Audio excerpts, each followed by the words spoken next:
Every match we want to win. We look at every match. Also against Australia, we want 70,000 people not respect items of Kingdom of the Bahrain. This is not right.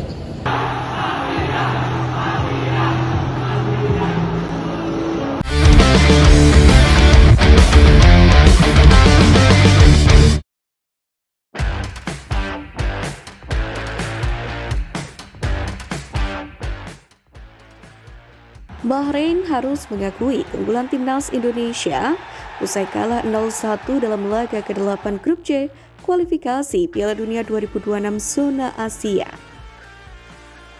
Sebenarnya dalam pertandingan ini, Bahrain memberikan perlawanan ke timnas Indonesia. Bahkan beberapa kali mereka mencoba untuk bisa membobol gawang Martin Paes. Namun pada akhirnya mereka kesulitan sehingga timnas Indonesia lah yang layak untuk meraih kemenangan dalam laga semalam. Kekalahan ini pun pada akhirnya membuat Bahrain harus tertahan di posisi kelima klasemen Grup C dengan mengemas 6 poin. Meski begitu, Bahrain nyatanya masih mengincar lolos ke Piala Dunia, meski diakuinya tidak akan mudah. Pasalnya, Bahrain saat ini diketahui menempati posisi kelima dengan mengemas 6 poin, sama dengan Cina yang saat ini menjadi juru kunci. Menanggapi situasi ini, Dragan Talajik pun mengaku bahwa saat ini melihat situasi memang membuat mereka sulit. Akan tetapi, saat ini ia menilai bahwa di grup C, hanya Jepanglah yang merasa aman dan dipastikan lolos ke Piala Dunia 2026. Sementara untuk Australia, disebutnya pun juga masih akan berjuang mempertahankan posisi runner-up agar bisa lolos otomatis mengikuti jejak Jepang. Lebih lanjut lagi, pelatih berusia 59 tahun ini mengaku bahwa saat ini Bahrain masih memiliki peluang untuk bisa lolos ke Piala Dunia 2026.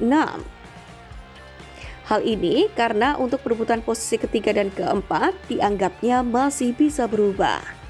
Apalagi grup C saat ini masih menyisakan 2 pertandingan lagi pada bulan Juni mendatang. Ia mengatakan bahwa timnas Indonesia memang saat ini memiliki posisi yang lebih bagus dari timnya. Namun, ia menekankan bahwa 2 pertandingan tidak akan mudah bagi pasukan Patrick Kluivert. Pasalnya mereka akan menghadapi Cina dan juga Jepang. Sementara itu untuk Bahrain sendiri akan menghadapi Arab Saudi serta Australia. Oleh karena itulah pelatih Bosnia and Herzegovina tersebut pun menyebut bahwa perubahan masih bisa terjadi. Untuk itu saat ini Bahrain masih percaya diri bisa mengejar posisi ketiga dan keempat klasemen grup C.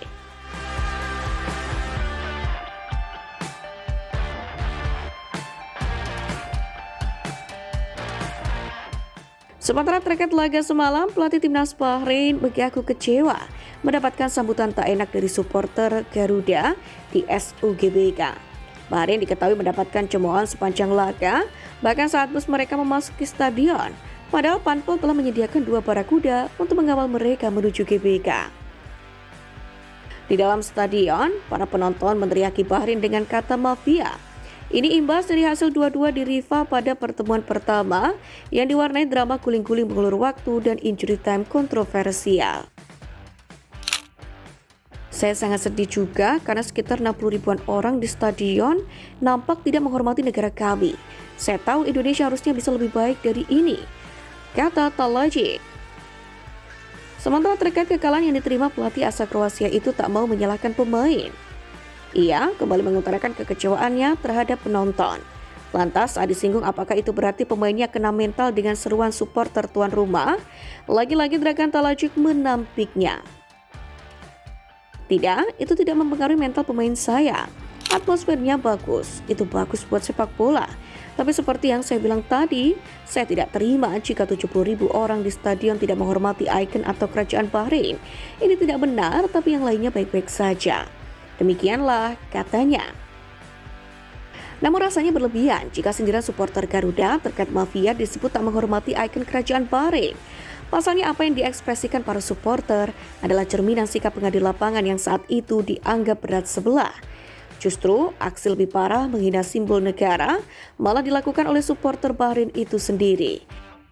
Di mana supporter Bahrain bernama Abdullah Al-Nuaimi secara terang-terangan mengecek kekalahan timnas Indonesia dari Cina dalam matchday keempat grup C kualifikasi Piala Dunia pada Selasa 15 Oktober lalu. Lewat akun media sosialnya, Nuaimi membagikan hasil babak pertama saat timnas Indonesia tertinggal 2-0 dari Cina. Dia juga menggunakan filter Instagram dengan tampilan wajah mengejek. Yang membuat banyak warganet tanah air murka adalah Nuaimi turut menggunakan lagu kebangsaan Indonesia Raya sebagai backsound unggahan tersebut. Warganet menilai secara tidak langsung Nuaimi telah mengejek lagu kebangsaan Indonesia. Tak hanya itu, supporter Bahrain pun juga sempat mengejek lagu kebangsaan Jepang saat timnas Jepang bertanding melawan Bahrain di kualifikasi Piala Dunia 2026 ini. Bahkan aksi ini sampai membuat pelatih timnas Jepang Hajime Moriyasu marah. Sementara di pertandingan terkini, sikap tak legowo dan juga tak terpuji juga dipertontonkan oleh kiper Bahrain saat berjalan menuju lorong. Ia terekam oleh kamera warganet mengajukan jari tengah kepada supporter timnas Indonesia.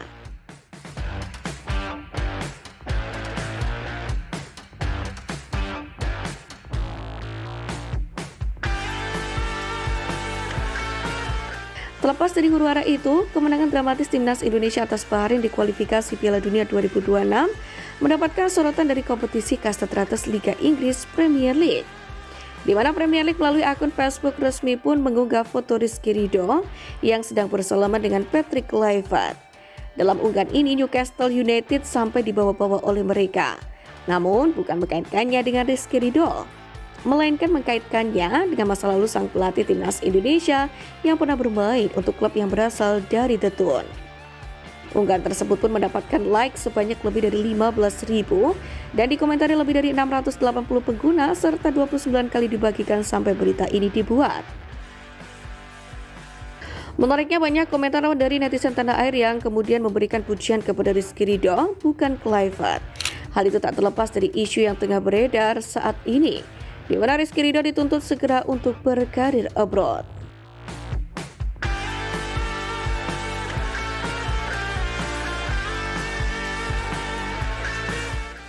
Sementara itu, terkait kemenangan atas Bahrain, ternyata bukan hanya supporter timnas Indonesia yang merasakan kegembiraan.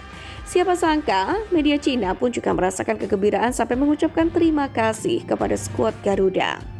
Perlu diketahui, Cina mengalami nasib buruk usai kalah di kandang sendiri melawan Australia dengan skor akhir 2-0. Dengan kemenangan timnas Indonesia, ternyata juga berpengaruh pada nasib Cina yang kalah lawan Australia. Dengan ini masih ada harapan bagi Cina untuk kemudian bisa lolos ke Piala Dunia 2026 dengan kalahnya Bahrain. Dengan kemenangan Indonesia atas Bahrain 1-0, situasi tragis dan tidak menguntungkan timnas Tiongkok yang sebelumnya kalah 0-2 dari Australia akhirnya mengalami perubahan besar. Dapat dikatakan ada harapan kali ini, tulis media Cina Sohu.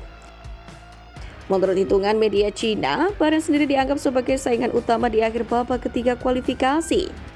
Jika tadi malam sampai Bahrain yang menang ataupun imbang, maka Cina akan kesulitan untuk mengejar ketertinggalan di sisa 2 pertandingan yang ada.